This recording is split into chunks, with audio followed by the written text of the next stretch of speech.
Well, I had a younger sister, Virginia, who was born on November 29th in 1931, and she was had terrible allergies. She had eczema all over her head, and she wore mitts and hats so she wouldn't scratch and all that sort of thing. And when she was the winter that she was 2, we all had the real measles and whooping cough at the same time. We assumed that we got it at the Christmas program at in the village.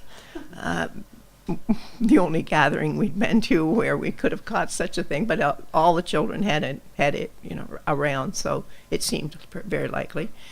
And she got it, and she just didn't have the resources. It developed into pneumonia, and there were no antibiotics then, and I remember Dr. Dow putting some kind of a thing over her chest, trying to open it up, and it just didn't happen. She died anyway. She was just over 2. But one of the interesting things to me about that whole thing was that neither my sister and I was 6 and she was 8 at the time, knew that my mother was pregnant. We did not know until we were told that she had gone to the hospital during the night and we had a new baby sister. And she was a big baby. She weighed 11 pounds and 2 ounces, and we did not know. And we were never told. So that was Virginia. And her name was Virginia, yeah. And you didn't know because nobody told you? Or We didn't know because nobody told us, and my mother wore kind of straight house dresses with aprons over it, and as far as we were concerned, we didn't notice. Any sexuality kind of thing with animals or anything was strictly taboo when we were growing up. People say how lucky you were to grow up on a farm, you know all these things, but we were never told, and certainly I never saw an animal born. We were never allowed that. And those are the things that kids now do because it's a life experience and, a great thing to have happen, but it wasn't then. Was that because you were female? No, I expect boys knew because they worked in the barn and more and that sort of thing. I worked in the barn too, but anyway, because of the state guard, my dad would go off weekends. They'd have maneuvers. They had state maneuvers where groups would come in from all over the state, like at Tunbridge Fairgrounds or someplace, and they'd have maneuvers and that sort of stuff. And so I got to do it all, the weekends that he was gone.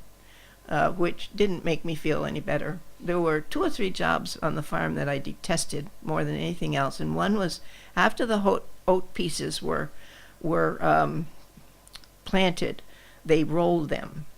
I had a big roller that they rolled them with, and then after that they'd hitch a dray, which is a flat thing that they dragged behind a horse, and you had to pick up all the rocks on the dray and put them on the dray. And so that was fun. And then picking up potatoes was pretty much the same thing. You did it all by hand, every potato. So some of those jobs I didn't particularly like.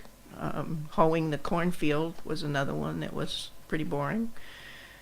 And stuff like that. The corn was for the cows, but the potatoes were for you? The potatoes were for us, and it seemed to be good soil we had there, and my dad always planted at least an acre of potatoes because he sold them in the village and to people, and we had a coal cellar. We kept all our winter veggies downstairs and butchered in the fall, butchered a beef and we raised a couple pigs during the summer and butchered them in the fall. And did you help with that? Never. All I heard was when they stuck the pigs in the barnyard and they'd run around until they bled to death. I heard a lot of squealing. But I wasn't allowed to watch that either. My mother did not work in the barn.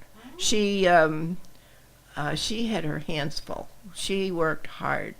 And that was another reason why I said I'm never going to be a farmer's wife. She worked altogether harder than I wanted to, and we had a huge garden. It all had to be fed to us when it was growing in the summer, but preserved, which meant canning. That was the way you preserve stuff then.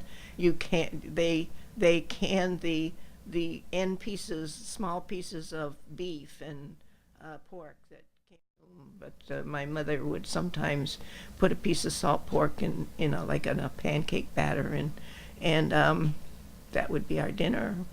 It was. She tried to do different things with it, but then she baked all her own bread. She made all her own donuts, and we always had pie, cake, and cookies in the house. And she worked hard. That's where you got your baking skills from, huh? Well, she didn't teach me. She did not teach me. However, maybe the longing to do it was, I remember doing a lot of the cleaning. And we You had worked hard, it sounds like, Lois.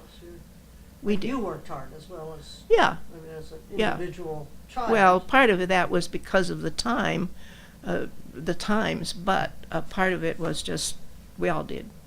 I suppose that economically we were always poor. And I think it was Dorothy Canfield Fisher who said when the Great Depression was on that Vermonters never had any cash in their pockets anyway, so it made no difference. And it's true. But everybody around us was the same. And there again, we didn't notice. And I think that having grown up with very little, and then we had very little too. All the time Ed was getting his training and those things. The 2 years he was in Portland, he got $25 a month. And we had a lot of help from his parents. They were very generous with us. But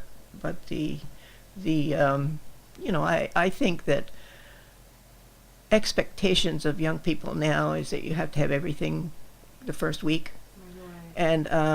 And then just more as time goes on, and I certainly did not ever have that in my background, and I think that the work ethic is another aspect of it.